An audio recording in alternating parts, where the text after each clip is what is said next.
विमान क्रैश हुआ था तो शायद उसका लीकिंग या इंजन लीकिंग ऐसा कुछ सिस्टम मुझे लगा।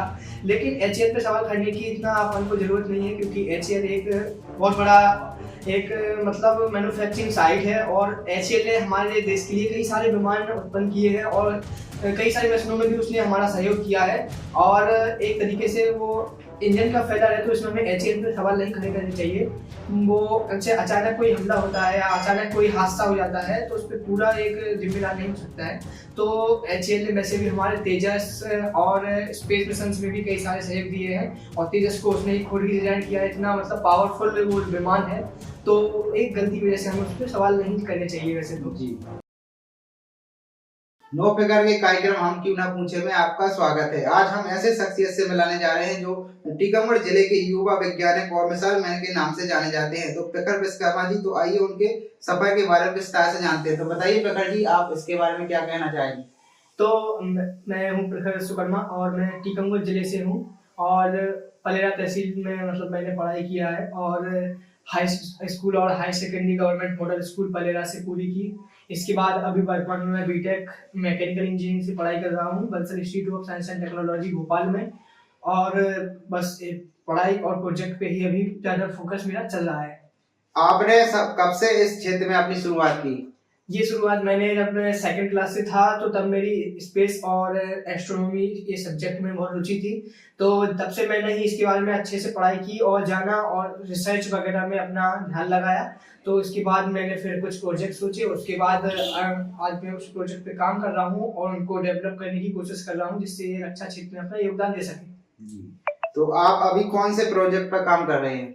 मैं अभी तो usual automatic missile drone technology पे भी कई सारे उनसे संबंधित प्रोजेक्ट पे काम कर रहा हूँ। इसके साथ मैं एक सैटेलाइट प्रोजेक्ट पे काम कर रहा हूँ, लेजर अटैक सैटेलाइट, जो कि अंतरिक्ष से ही अटैक कर सके और देश की सुरक्षा भी कर सके।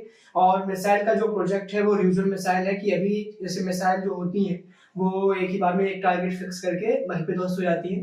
तो मैं चाहता था कि ऐसी मिसाइल हो जो वापस हमला करके लौट के भी आ सके, जैसे अभी रॉकेट आते हैं। तो उसी वजह से यूजुअल तरीके से मैंने इसका कुछ सॉल्यूशन निकाला है और उसके साथ ही इस मिसाइल का प्रोजेक्ट मैं आगे बढ़ा रहा हूँ। जी। तो अभी जो दुबई एयर शो में हुआ तेजस विमान क्रैश हुआ, एचएएल पर सवाल खड़े हो रहे हैं, इस पर आप क्या कहना चाहेंगे? तो मैंने उसके बारे में जानकारी ली और उसको देखा कि जो विमान क्रैश हुआ था तो शायद उसका लीकिंग या इंजन लीकिंग ऐसा कुछ सिस्टम मुझे लगा। लेकिन एचएएल पे सवाल करने की इतना अपन को ज़रूरत नहीं है, क्योंकि एचएएल एक बहुत बड़ा एक मतलब मैन्युफैक्चरिंग साइट है और एचएएल ने हमारे देश के लिए कई सारे विमान उत्पन्न किए हैं और कई सारी मिशनों में भी उसने हमारा सहयोग किया है। और एक तरीके से वो इंजन का फेलियर है तो इसमें हमें एचएएल पे सवाल नहीं खड़े करने चाहिए। वो अच्छे अचानक कोई हमला होता है या अचानक कोई हादसा हो जाता है तो उस पे पूरा एक ज़िम्मेदार नहीं हो सकता है। तो एचएएल ने वैसे भी हमारे तेजस और स्पेस मिशंस में भी कई सारे सहयोग दिए हैं और तेजस को उसने खुद ही डिज़ाइन किया है। इतना मतलब पावरफुल वो विमान है, तो एक गलती की वजह से हमें उस पे सवाल नहीं करने चाहिए वैसे तो। जी। तो आप अपने युवाओं को क्या संदेश देना चाहते हैं?